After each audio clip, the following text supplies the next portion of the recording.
नमस्कार और स्वागत है।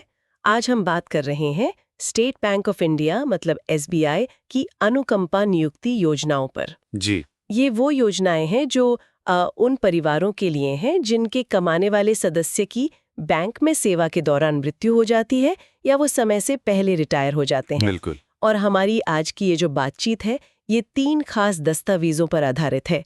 एक तो 2011 की योजना थी, फिर 2021 में एक संशोधित योजना आई और एक 2020 की योजना भी है जो नौकरी के बदले एक मुश्त मुआवजा मतलब एक्स ग्रेशिया और बच्चों की पढ़ाई में मदद की बात करती है। हाँ, तो ऊपर ऊपर से देखने पर तो ये योजनाएं काफी सहानुभूतिपूर्ण लगती हैं। जी लगता है कि हाँ, बैंक को फिक्र है। जी बिल्कुल। लेकिन जब हमने थोड़ा गहराई में जाके इन नियमों को पढ़ा तो तस्वीर थोड़ी अलग दिखी। असल में ये योजनाएं काफी भेदभाव वाली हैं, शर्तें बहुत ही सख्त हैं और जो मदद है वो भी पूरी नहीं पड़ती। सही कह रहे हैं। ऐसा लगता है कि ये योजनाएं बैंक को अपनी जिम्मेदारी से बचने का रास्ता ज्यादा देती हैं। जी परिवारों को असली सहारा शायद ही मिल पाता है। और हम आज बात कर रहे हैं 2025 में, पर चिंता की बात यह है कि तब से अब तक कोई बड़ा सुधार या बदलाव इनमें हुआ नहीं है। समस्याएं वैसी की वैसी हैं। हाँ, ये वाकई चिंताजनक है। बिल्कुल। चलिए तो फिर खोल कर देखते हैं इसे। सबसे पहली बात जो सामने आती है वो है इनकी बहुत सख्त और कहीं-कहीं भेदभाव वाली शर्तें। हाँ बिल्कुल।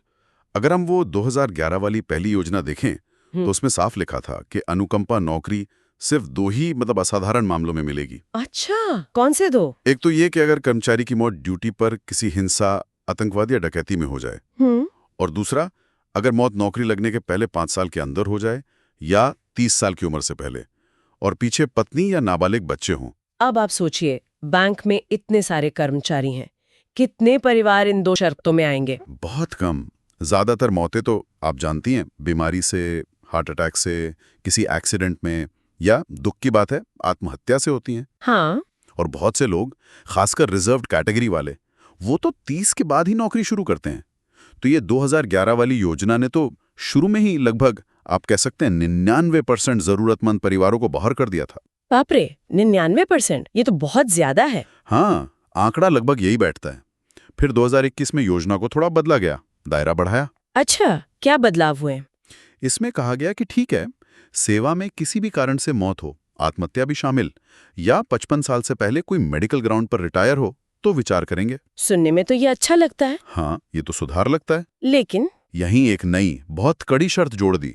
वो थी परिवार की आर्थिक स्थिति की जांच। और इसमें क्या था? इसमें यह था कि अगर हिसाब लगाने पर परिवार की महीने की कुल आमदनी मरने वाले की आखिरी सैलरी के 75% से ज्यादा निकली तो बस आवेदन खारिज। बिल्कुल सीधा रिजेक्ट। और आमदनी का हिसाब लगाने का तरीका तो और भी अजीब है। कैसे? इसमें जो रिटायरमेंट पर पैसा मिलता है ना, जैसे पीएफ, ग्रेच्युटी वगैरह, उस पे बैंक मान लेता है कि परिवार को उस पैसे से 80% सालाना ब्याज मिल रहा है। क्या 80%? जी हाँ, 80%। इसे वो कहते हैं नोशनल इंटरेस्ट, मतलब काल्पनिक ब्याज, और उसे भी परिवार की आमदनी में जोड़ देते हैं। ये तो बिल्कुल ही अवास्तविक है। मतलब क्या बैंक ये सोचता है कि जिस परिवार पे अभी दुख का पहाड़ टूटा है वो सारा पैसा तुरंत कहीं ऐसी जगह लगा देगा जहां 80% रिटर्न मिले? ये तो कहीं नहीं होता। बिल्कुल।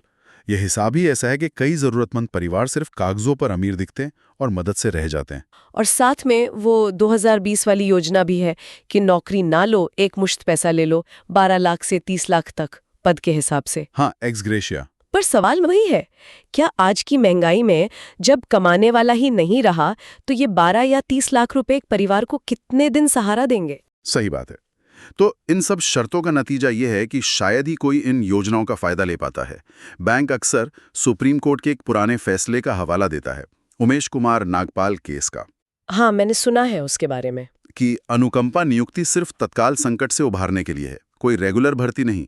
और इसी तर्क की आड़ में वो इन सख्त नीतियों को सही ठहराते हैं। पर ये तो अजीब बात है, जो नीतियां तत्काल मदद के लिए बनी वो असल में मदद मिलने ही नहीं दे रही।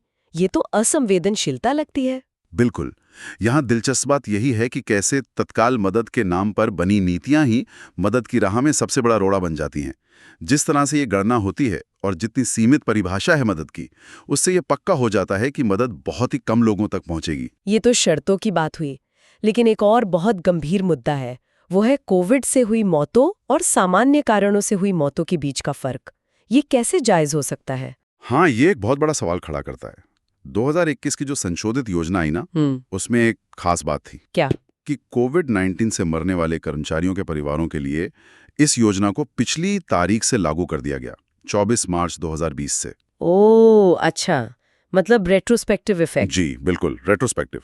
मतलब अगर किसी की मौत 24 मार्च 2020 के बाद कोविड से हुई थी, तो उनका परिवार 2021 वाली थोड़ी बेहतर शर्तों वाली योजना के तहत अप्लाई कर